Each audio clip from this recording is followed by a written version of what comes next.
Welcome back into another episode of Hefe's World. And if you haven't already, make sure you hit that subscribe button down below. But let's go ahead and get right into today's episode. I know it's been a little while since I've done any NBA talk, even some NFL talk. But in today's episode, I want to get over to the NBA because the NBA is starting to heat up. It's after All-Star break. So you know what that means. Guys are starting to get a little more serious.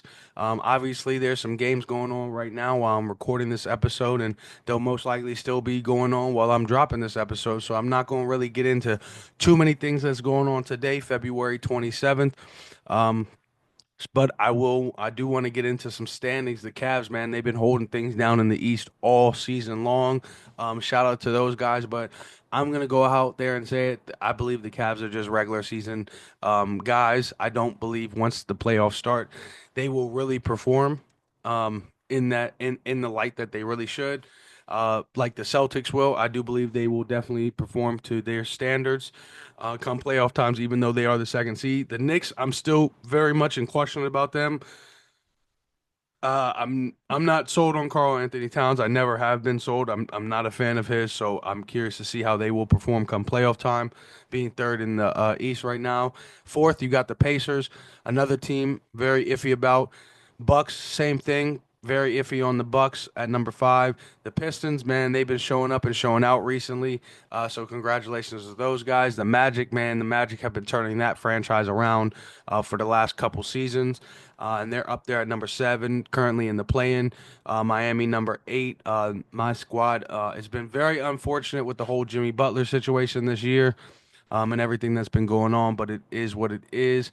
Hopefully, they will get right and we will figure some things out. But honestly, I don't see that being the case.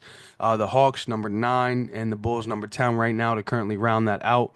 It's crazy because I know a lot of people out in this world would expect to hear one team in the East that I did not name at all, and that is the Philadelphia 76ers. A lot's going on with Joel Embiid, Paul George, and just a whole lot going on with Maxley and that whole organization right now. It is very unfortunate. They're currently about 3 games out of the play-in itself. So technically, there's still a chance for them to make it. Nobody's really been eliminated. I mean, even if the Wizards turn things around today, they have a slight window, but not really a real chance. I'm just throwing that out there because they haven't officially been eliminated just yet. But I mean, just looking at the standings now, it just feels like this is another clean path for the Celtics. However, I mean, the Pistons, like I said, they definitely showed up and showed out the other day against the Celtics, so they're not a team to sleep on. But um, it seems though it's going to be fairly easy in the East this year for the Celtics to run it back. But I want to go ahead and look over at the West where the real teams are at. In my opinion, you got OKC at number one, the Grizzlies number two, Nuggets number three, Rockets four, Lakers five, Clippers six, Wolves seven, Golden State eight, Mavs nine, Kings 10, and of course there's some surprise teams at the bottom like the Suns with Kevin Durant and Devin Booker. It's surprising to see them about 3 games out of the play-in right now. Just like Philly, they're in their own situation. The only difference is Embiid's actually not able to play because of his knees. These guys are Kevin Durant and Booker on the court, so it's like what's really going on here?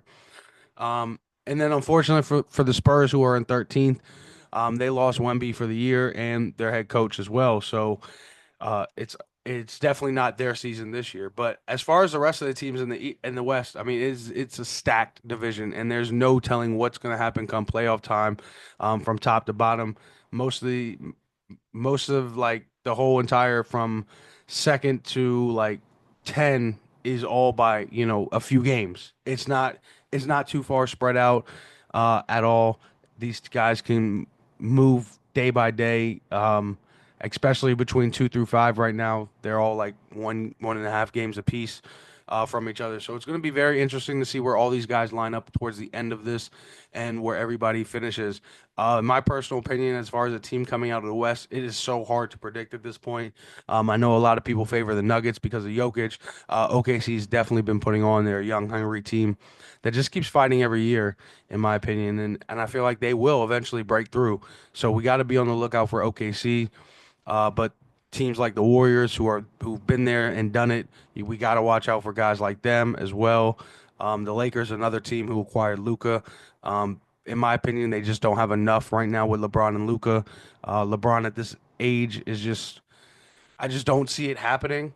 Uh, but I feel like even as good as the Celtics are, they don't strike me as the team that they once were last season. So I feel like this year's competition is wide open. Um, as far as the final overall results between the East and the West, the Celtics should be able to easily get back. Um, as far as the West, I'm gonna go with the Nuggets. I'm gonna go with them for right now and say they'll make their way to the West, to the end of the West, and make their way to the finals. As far as a winner, I'm gonna go with whoever comes out the West. I just believe right now the West is head and shoulders better than pretty much everything going on in the East. The Celtics don't frighten me as they once did last season. Nobody really in the East frightens me at all, honestly. Um, from top to bottom. Like I said, the Cavs, a regular season team. Celtics, they're just not who they are. Carl Anthony Towns is Carl Anthony Towns. The Bucks, they have nothing left. So we'll see what happens. I'm curious to say, but I'm gonna definitely keep up with the rest of the NBA. I'll uh I'll get back on here and bless y'all with some more content as the season progresses and as the standings go on.